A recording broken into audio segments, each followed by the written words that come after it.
हरे कृष्णा। ओम नमो भगवते वासुदेवाय। सफला एकादशी को सफलता और समृद्धि का द्वार कहा जाता है। ये एकादशी पौष मास के कृष्ण पक्ष की एकादशी होती है और पौष महीने के शुक्ल पक्ष की एकादशी का नाम है पुत्रदा एकादशी। आज की इस वीडियो में आप जानेंगे पौष मास कृष्ण पक्ष सफला एकादशी की तिथि और शुभ मुहूर्त के बारे में। ये दिन न केवल सांसारिक इच्छाओं की पूर्ति करता है बल्कि आत्मिक शुद्धि और भगवान विष्णु की कृपा से मोक्ष का भी साधन है। ये व्रत जीवन में सफलता, समृद्धि और पापों के विनाश का मार्ग प्रशस्त करता है। मान्यता है कि इस दिन व्रत और उपवास के साथ भगवान विष्णु का स्मरण और पूजन करने से सभी कष्ट दूर होते हैं और अंत में वैकुंठ लोक की प्राप्ति होती है। सफला एकादशी व्रत धरे मिटे सभी संताप, विष्णु चरण में लीन हो कटे जन्म के पाप। इसी शुभकामना के साथ भगवान विष्णु आप सभी की मनोकामनाएं पूर्ण करें, आप सभी के कार्यों में आपको सफलता प्रदान करें। इस बार एकादशी तिथि 25 दिसंबर बुधवार की रात 10:30 से शुरू होकर 26 दिसंबर गुरुवार को मध्य रात्रि 12:44 पर समाप्त होगी। इसलिए इस बार 26 दिसंबर गुरुवार को ही केवल एक दिन सफला एकादशी का व्रत रहेगा। सभी वैष्णव जन या ग्रस्त जन एकमात्र इसी दिन एकादशी का उपवास रखेंगे। गुरुवार का दिन भगवान विष्णु को समर्पित होता है और इस बार गुरुवार के दिन एकादशी पढ़ने से इस दिन का महत्व और भी अधिक बढ़ जाएगा। द्वादशी तिथि प्रारंभ होगी 26 दिसंबर गुरुवार की मध्यरात्रि 12:45 से और 28 दिसंबर शनिवार की सुबह 2:26 पर द्वादशी तिथि समाप्त होगी।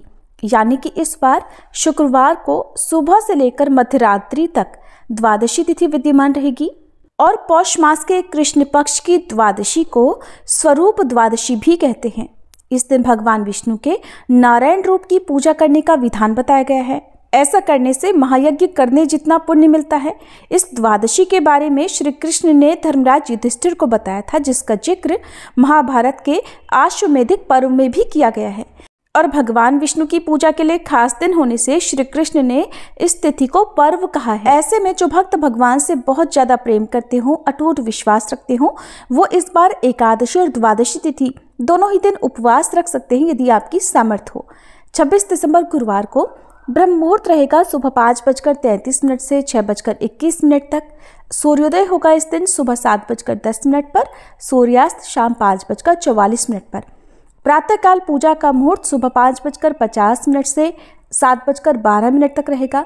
सायंकाल पूजा मुहूर्त शाम 5:32 से 6:54 तक रहेगा। इस बार सुकर्मा योग भी इस दिन बन रहा है, जो कि रात 10:23 पर समाप्त हो जाएगा। गोधूली मुहूर्त, जिसमें आप शाम की पूजा कर सकते हैं, शाम 5:29 से 5:57 तक रहेगा और राहु काल का समय दोपहर 1:30 बजे से 3 बजे तक रहने वाला है। अब जानते हैं द्वादशी तिथि के दिन रहने वाले मुहूर्तों के बारे में। तो 27 दिसंबर शुक्रवार को सूर्योदय होगा सुबह 7:10 पर, सूर्यास्त शाम 5:45 पर होगा। ब्रह्म मुहूर्त सुबह 5:34 से 6:22 तक। प्रातःकाल पूजा का मुहूर्त रहेगा सुबह 5:50 से 7:12 तक। अभिजीत मुहूर्त दोपहर 12:06 से 12:49 तक रहेगा और इस दिन राहु काल सुबह 10:30 से दोपहर 12 बजे तक रहेगा। 27 दिसंबर को गोधूली मुहूर्त रहेगा शाम 5:30 बजे से 5:57 तक। हरिवासर का समय, जो कि द्वादशी तिथि लगते ही शुरू हो जाता है, इस बार 27 दिसंबर शुक्रवार को ही सुबह 6:15 पर समाप्त होगा। और मान्यताओं के अनुसार जब तक हरिवासर रहता है तब तक एकादशी का व्रत नहीं खोलना चाहिए, बल्कि इस समय भगवान श्री हरि की पूजा, भजन, कीर्तन या किसी भी मंत्र का जाप आप कर सकते हैं।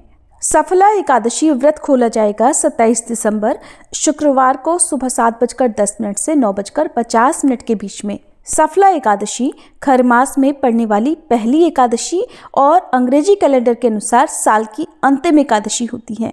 एकादशी और द्वादशी तिथि को भगवान विष्णु को चंदन, फल, फूल और जल या पंचामृत चढ़ाने से हर तरह के पाप नष्ट हो जाते हैं, मनोकामना भी पूर्ण होती है।